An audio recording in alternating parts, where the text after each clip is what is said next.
Приветствую вас, дорогие телезрители! В эфире «Архивы памяти. Вечные главы истории ингушского народа». Мы продолжаем знакомить вас с семьей первого ингушского просветителя Чаха Ахриева. Сегодня расскажем о его старшей дочери Тамаре, которая в начале 20 века руководила русско-мусульманским училищем в городе Баку. Ее личное дело в одно время удалось обнаружить исследователю-архивисту Берснаку Газикову. Приветствую вас. Добрый день. Берснакол Джибрилович, известно то, что в 2015 году вы отправились в Баку, и там в архивах обнаружили дело Тамары Ахриевой. Какие подробности вам удалось найти, находясь непосредственно там? Дело в том, что действительно в 2015 году я выезжал в Баку, в архив, искать различные материалы по истории ингушского народа. К моменту поездки нам было уже известно, что там в свое время работал Чах Ахриев, работал Садулла Ахриев, работали Маас Ахриев, то есть целая, плеяда Ахриевых там работала. Но не только Ахриевы, там работали и другие люди. Яндиев там работал, был на службе Куда Гудиев, там Жамбулатовы были. То есть большая, ингушская группа, там достаточно большая была, работала в Азербайджане, в том числе и в Баку. Поэтому мы хотели по этой поездке найти эти материалы. Основной акцент, конечно, был, мы хотели найти материалы о Чахе Ахриеве. Но дело в том, что в основном мы работали в историческом архиве. Помимо исторического архива, там есть еще ряд учреждений, которые мы посетили, где тоже были выявлены материалы. Нам повезло, мы в данном поиске обнаружили материалы, связанные с Гюльбахар Ахриевой. То есть это Тамара Чаховна Ахриева, которые находились вместе с отцом там в Азербайджане. И нам повезло, мы нашли два дела. Личное дело учительницы 3-й женской высшего начального училища Ахриевой Гюльбахар. Это ее имя там, видимо, было такое.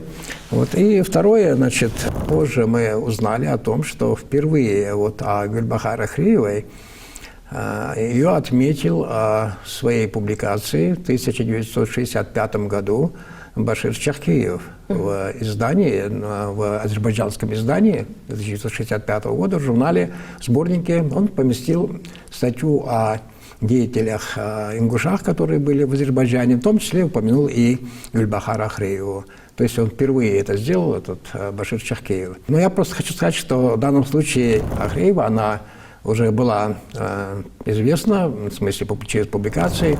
Но дело в том, что известно одно, но наша задача все-таки находить документы. И нам повезло, что мы нашли в данном случае два дела, связанные с служебной деятельностью Гюльбахар или Тамары Ахриевой.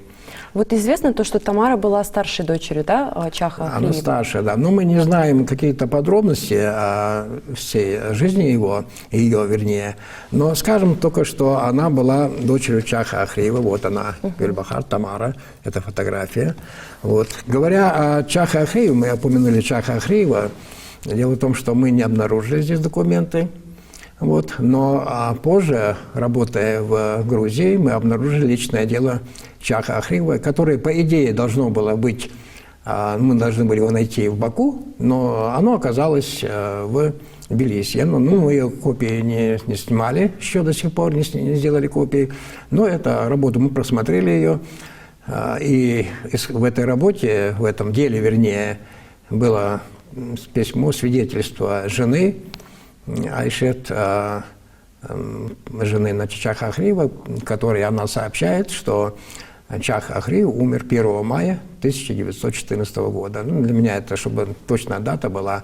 И позже, работая уже в архивах, мы обнаружили фотографию. Это чурт Чаха Ахриева, селение Фуртовк. И здесь тоже надо посмотреть, как исследователю, узнать, если... Она сохранилась? Нет, надо узнать. Это еще надо узнать. Посмотреть, сохранилось ли это, чурт сохранился или нет. Это можно узнать тоже. Возвращаясь к Тамаре, что известно о ее образовании? Смотрите, говоря о Тамаре, я просто хотел здесь показать и зачитать. Мы обнаружили, смотрите, это аттестат аттестат ее. Предъявительница всего, ученица 7 класса Бакинского женского учебного заведения Святой Нины Ахриева Гульбахар, как видно из документов, дочь чиновника магометанского исповедания, имеющая от роду 17 лет, поступила по экзамену в класс Бакинского женского учебного заведения Святой Нины в сентябре 1894 года. Вот смотрите, какие года она училась там. И находясь в нем до окончания полного курса учения, в продолжении всего этого времени вела себя отлично и была переводима по испытаниям в высшие классы, а именно, и дается перечень, из каком году, как она переходила в разные классы. То есть даются сведения, и в конечном счете здесь сказано, что посему на основании установленных правил она, Ахриева Гульбахар, удостоена звания ученицы, окончившей полный курс учения в женской гимназии. То есть и дата здесь стоит Баку, 4 июня 1903 год. Это уже год выпуска, да, получается? Год выпуска, вот она закончила вот именно вот это вот Гимназию. Гимназию, да, свою. Вот документ, свидетельство.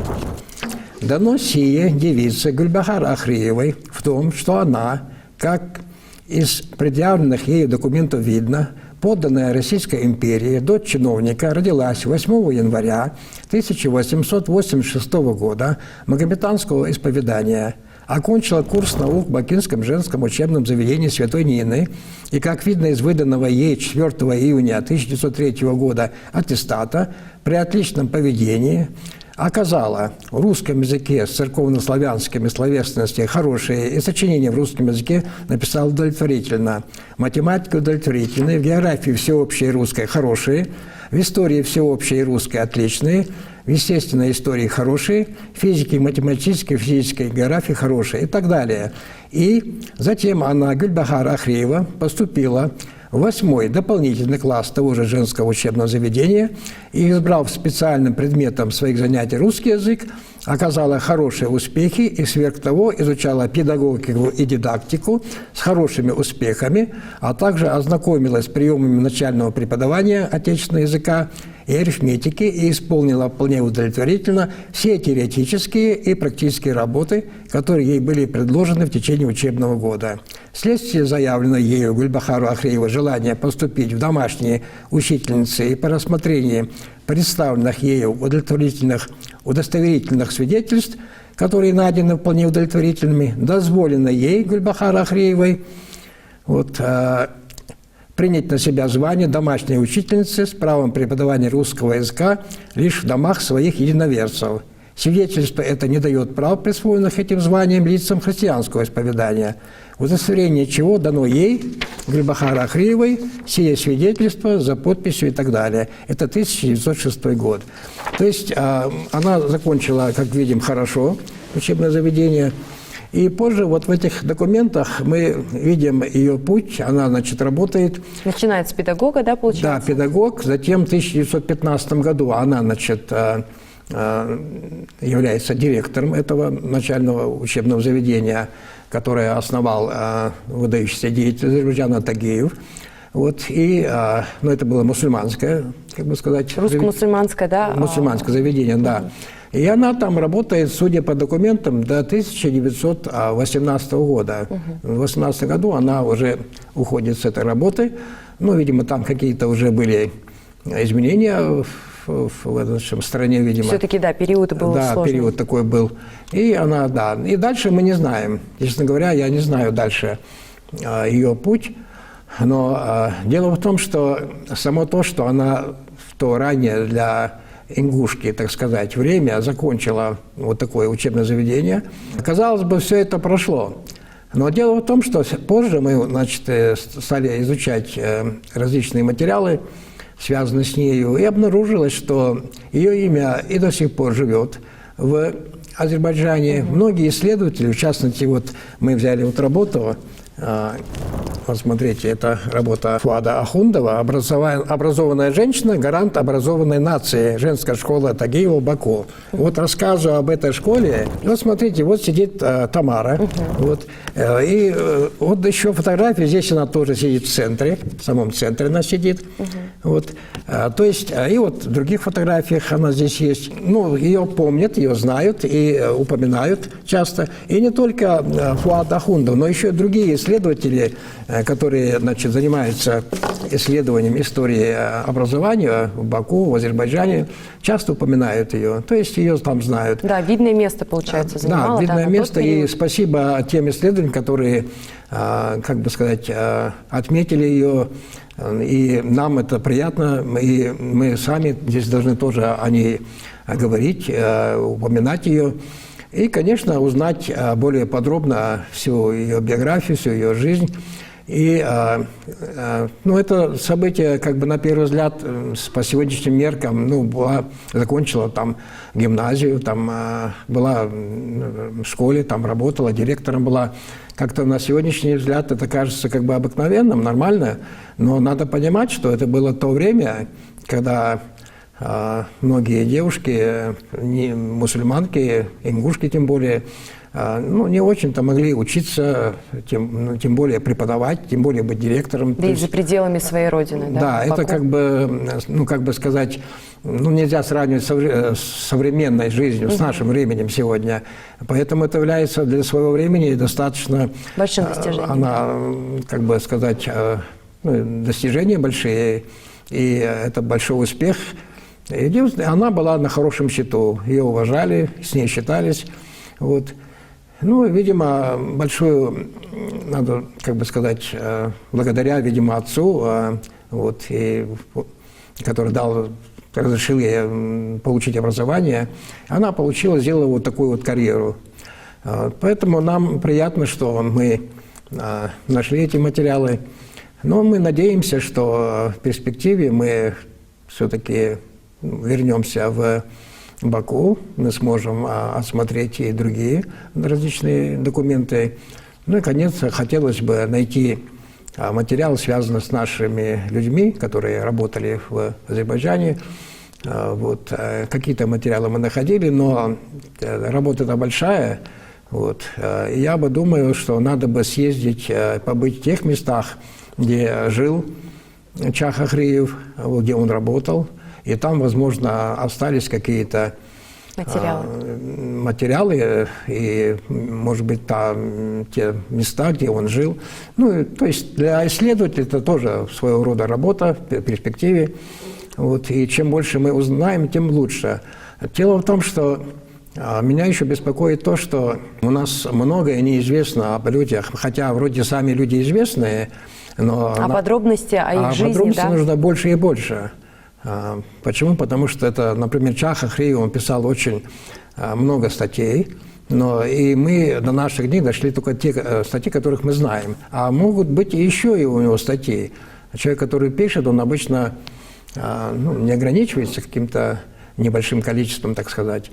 Поэтому есть перспектива, есть желание, есть возможности исследовать. Конечно, та работа, о которой мы говорим сегодня, то есть это маленький этап жизни, так бы сказать, который мы затронули.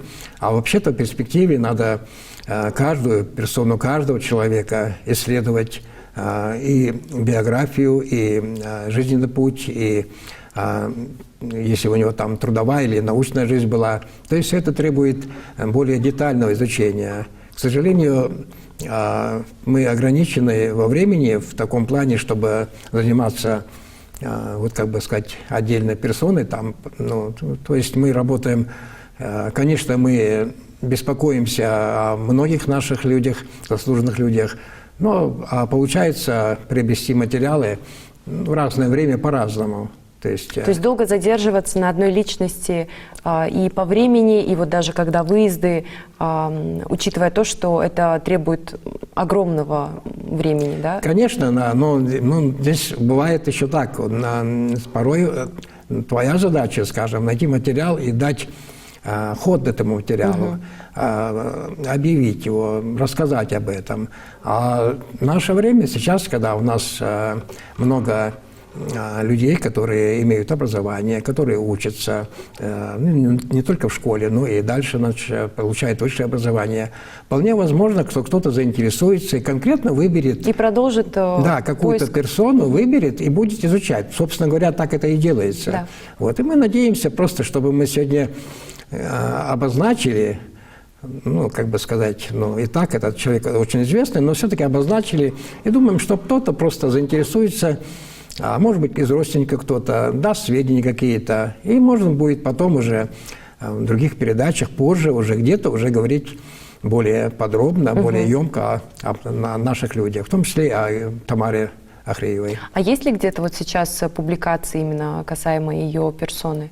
В сборниках или статьи какие-то они написаны? Мы опубликовали в наших сборниках, но это маленькие материалы, просто мы чтобы показать, что или обозначить, что ли так. Конечно, у нас, если бы мы исследовали бы полностью жизнь, творчество, конечно, мы публиковали бы в полном объеме. Но, к сожалению, мы только имеем некоторые сведения, и мы стараемся эти сведения донести до зрителей, до читателей в меру наших возможностей. Конечно, такая работа, она требует хорошей подготовки, и заниматься надо, время уделять большое для этого времени, этим людям. Поэтому это стоит задача для других исследователей. Мы же говорим только то, что сегодня мы можем, что нам сегодня известно. А вот из того, что вы принесли, есть ли что-то, что вы еще можете нам рассказать или показать из документов? Здесь в личном деле здесь много разных вещей. Я просто показал самые такие. Здесь прошение, скажем, смотрите, здесь она сама пишет, смотрите, заявление, но она печатна, но здесь ее сама роспись стоит. Она здесь пишет: «Я окончила курс в Бакинском женском учебном заведении Святой Нины в 1904 году с правом домашней учительницы. После этого я прослужила в Елизаветпольском учебном заведении Святой Нины до сентября месяца сего года в должности учительницы. О моей педагогической деятельности в последнем учебном заведении я представляю удостоверение местного учебного начальства. Покорнейше прошу вас, господин председатель, не отказать предоставить мне место учительницы в одной из городских школ». То есть она, вернувшись оттуда, она хочет поступить на работу в Баку, и она при этом подала заявление. То есть, здесь очень много документов, их надо, видимо, все читать, и обобщить их надо. Подробнее уже знакомиться. Да, знакомиться, это просто ее переписка, по переписке, потому что там есть и даты, можно, как говорится, по хронологически выстроить, какие, перемены были в ее биографии, ее работе. Все это, конечно, должен сделать исследователь. Наша работа, наша исследовательская работа, она на этом не заканчивается. Конечно, мы будем и дальше продолжать в меру наших возможностей. В том числе мы будем стремиться узнать как можно больше и о Тамаре Ахреевой, и о других наших деятелях. Поэтому мы эту работу продолжаем и постараемся, конечно, поделиться нашими информацией, нашими материалами с зрителями. Мы, в свою очередь, Берсенкот Джабраилович, желаем вам успехов. История Тамары Ахреевой вдохновляет нас не только помнить о нашем прошлом, но и стремиться к новым высотам в образовании и культурном обмене. С вами были архивы памяти, вечные главы истории ингушского народа. До новых встреч!